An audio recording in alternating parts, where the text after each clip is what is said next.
سیدہ عائشہ رضی اللہ تعالی عنہا سے روایت ہے، وہ فرماتی ہیں کہ ما شبع آل محمد من خبز شعیر یومین متتابعین، کہ آل محمد نے سیر ہو کر جو کی روٹی 2 دن لگاتار نہیں کھائی، حتیٰ قبضہ، یہاں تک کہ امام الانبیاء پیغمبر صلی اللہ تعالی علیہ وسلم دنیا سے رخصت ہو گئے۔ متفق علیہ۔ وفی روایت، اور ایک روایت میں آتا ہے کہ ما شبع آل محمد، سیر ہو کر آل محمد نے نہیں کھایا، منذ قدم المدینہ،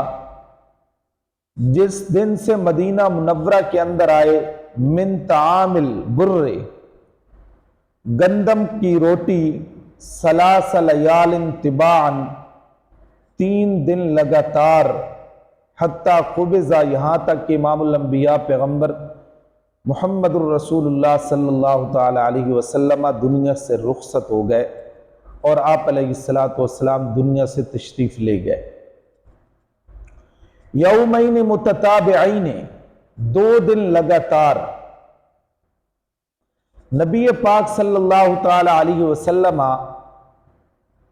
اور آپ علیہ السلام کے گھر والوں کا معمول یہی تھا کہ اگر ایک دن کھانا کھا لیا تو اب دوسرے دن بھوکے رہے۔ اس طرح کی زندگی گزارنا یہ پیغمبر علیہ السلام کے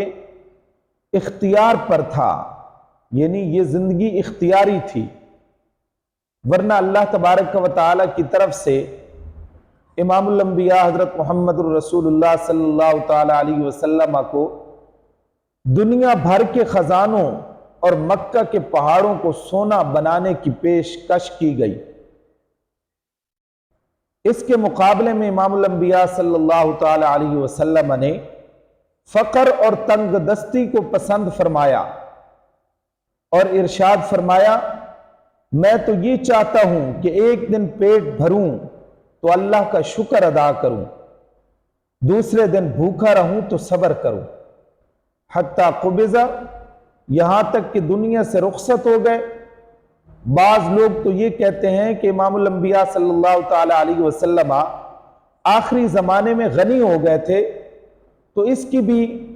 اس حدیث بالا میں تردید ہو گئی کہ فقر و فاقہ والی حالت پیغمبر علیہ السلام کی موت تک رہی۔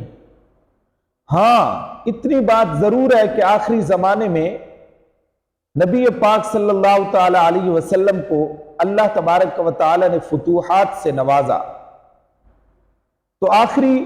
زمانے کے اندر فتوحات کے سلسلے کی وجہ سے مال غنیمت آپ صلی اللہ تعالی علیہ وسلم کی خدمت میں کثرت سے آتا تھا، مگر یہ بات بھی روایات صحیحہ سے ثابت ہے کہ امام الانبیاء صلی اللہ تعالی علیہ وسلم ان سب کو دوسروں میں تقسیم فرما دیتے تھے، اس میں بھی اپنے پاس کچھ نہیں رکھتے تھے۔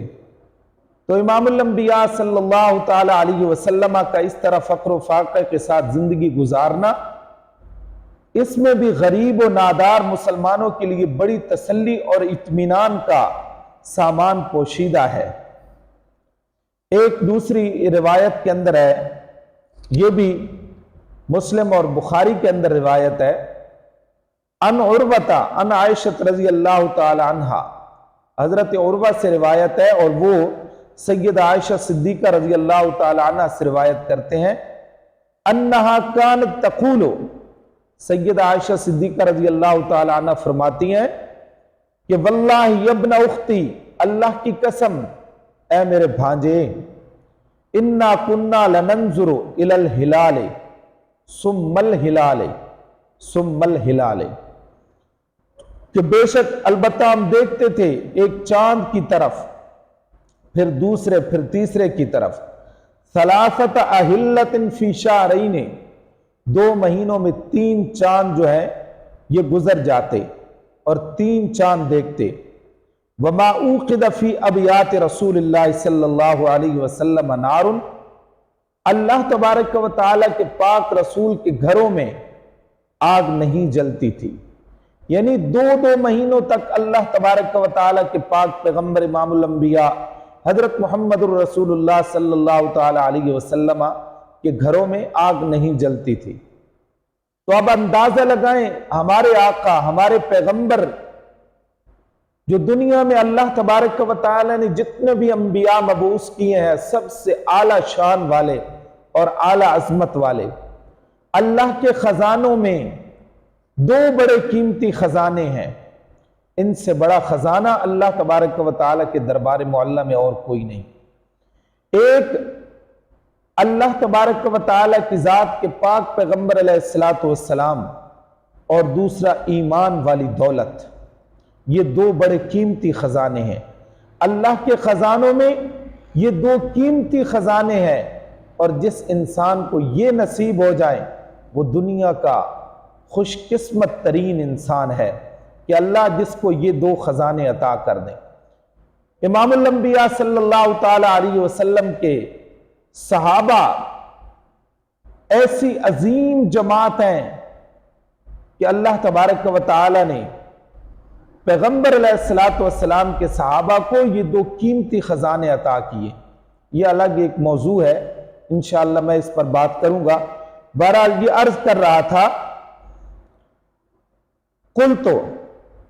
تو حضرت عروہ فرماتے ہیں، یا خالت و اے خالہ، فما کان یعیشکم، پھر تم زندگی کس طرح گزارتے تھے، کیسے تمہارا گزران ہوتا تھا؟ خالت سید عائشہ صدیقہ رضی اللہ تعالیٰ عنہ نے فرمایا، الاسودان، 2 سیاہ چیزیں، التمر والماء، کھجور اور پانی۔ اب دیکھو حضرت عائشہ رضی اللہ تعالیٰ عنہ نے فرمایا الاسودان، 2 سیاہ چیزیں، کھجور اور پانی۔ اب کھجور جو ہے یہ تو سیاہ ہوتی ہے، لیکن پانی کو سیاہ کیوں کہا؟ تو یہ تغلیباً سید عائشہ رضی اللہ تعالی عنہ نے پانی کو سیاہ کہا، غلبہ دیتے ہوئے کہ کھجور سیاہ ہوتی ہے، ساتھ پانی کا بھی ذکر کر دیا، الاسودان تغلیباً۔ الا انہ قد کان لرسول اللہ صلی اللہ علیہ وسلم جیران من الانصار، ہاں اتنی بات ہے کہ امام الانبیاء صلی اللہ تعالی علیہ وسلم کے پڑوسی انصار تھے، وکانت لہم منائح، اور ان کے دودھ دینے والے جانور تھے، انصار کے پاس دودھ دینے والے جانور تھے، وَكَانُوا يُرْسِلُونَ إِلَىٰ رَسُولِ اللَّهِ صلی اللہ علیہ وسلم مِنْ أَلْبَانِهَا، اور وہ انصار صحابی جو تھے تو وہ دودھ بھیج دیتے تھے پیغمبر علیہ السلام کے پاس ان جانوروں کا، فَيَسْقِينَا، ہم وہ پی لیتے تھے۔ تو اب دیکھو، اِنَّا كُنَّا لَنَنْظُرُ إِلَى الْهِلَالِ ثُمَّ الْهِلَالِ، کہ بے شک ہم ایک چاند دیکھتے پھر دوسرا دیکھتے۔ یہ بات حضرت عائشہ رضی اللہ تعالی عنہا نے بطور شکوے کے بیان نہیں فرما رہی اور نہ ہی بطور شکوے کے بیان کی، بلکہ عزت و موعظت کے لیے بیان فرما رہی ہیں، تاکہ دوسرے لوگ بھی دنیاوی زندگی اس طرح سادگی سے گزاریں۔ سید عائشہ رضی اللہ تعالیٰ عنہ یہ دوسرے لوگوں کو ترغیب دینے کے لیے بتا رہی ہیں، یہ بطور شکوہ کے کسی کے ذہن میں یہ بات آئے کہ سید عائشہ صدیقہ رضی اللہ تعالیٰ عنہ نے یہ بات کی تو بطور شکوہ کی نہیں فرمائی، بلکہ ترغیب دینے کے لیے کی ہے کہ نبی پاک صلی اللہ تعالیٰ علیہ وسلم کے امتی جو ہے ان کا دل دنیا کے ساتھ